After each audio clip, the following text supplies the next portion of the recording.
Watson prints schematics of classic things on his inkjet printer at work every once in a while, just to get the ink flowing.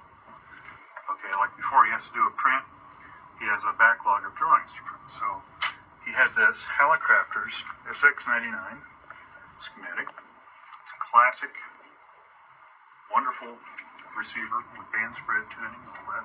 Shortwave radio. And 10 inputs. It has an RF amp, converter, an electron coupled oscillator. Part of the tube takes the input from the RF amp. The other part of the tube is an oscillator. This is the oscillator coils. All these coils are switched together. The input tuning is the coupling between the first RF stage and the converter and the oscillator.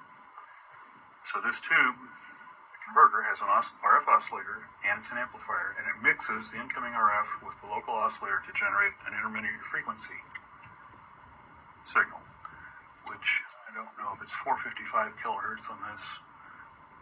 Not sure what it is. Anyway, so this is the carrier frequency, this is the local oscillator and carrier, and out of here comes the IF frequency. So all of this has to tune as you tune the front end. The IF frequency is a fixed frequency because these tune together to generate this constant frequency output. This is all amplitude modulation. So this comes through here. There's a crystal filter for real sharp selectivity for code, listening to Morse code. Then here's the first IF amp. Here's where you get a lot of the gain, and the coupling to the second IF amp, and the coupling to the detector. So these are where you really get the selectivity and the gain. This brings the signal in, this puts it at a standard frequency, and then you have these tuned fixed frequency amps that amplify the fixed IF frequency. So these don't have to change when you tune the radio. And then here's the detector diode. It's a dual diode, 6H6. One half of the diode is the detector, the other half they've got set up as a switchable noise limiter. Okay, and then the audio comes out of the detector. There's the volume pot up to the grid of this half of this tube. It's a standard triode Class A audio amp. Plate signal comes out, goes to the output amplifier through this capacitor, and the output transformer and off to the speaker and headphones. The other half of this tube is down here. This is a BFO, beat frequency oscillator.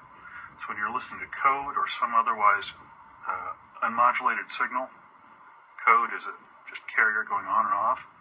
A lot of times you can't hear that carrier, so what this beat frequency oscillator does is you've got a little pitch control here that changes the frequency of this, and this beats, it's close to the IF frequency within the hearing range. The difference in frequencies between these signals is an audio signal. So with this switched in, you hear a tone with the code as the carrier appears and disappears. And you can adjust the pitch of that tone here, where it's just convenient for you to listen to. And this is turned on and off by this switch that simply turns on the high voltage to that tube or not. And down here is the standard power supply.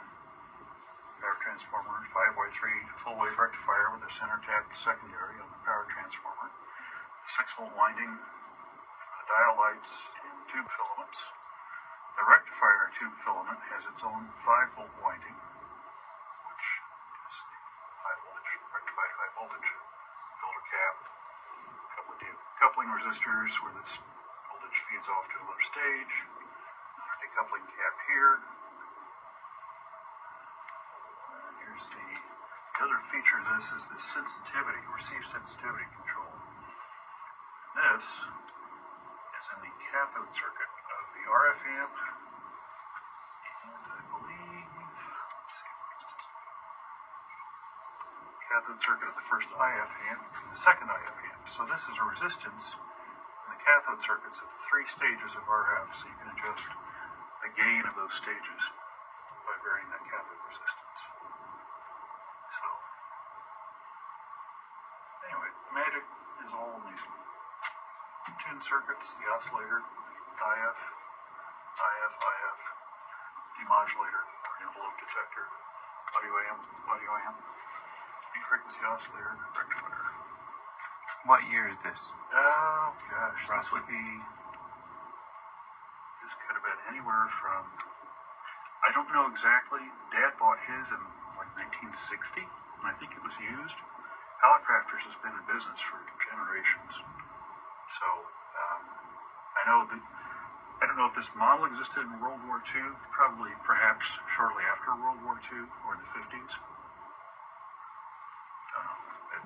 It's a, hams love these things because they're so tame, well-behaved, sensitive, has real good selectivity, they're reliable. You know, there's just not a whole lot there, but it's just really well designed.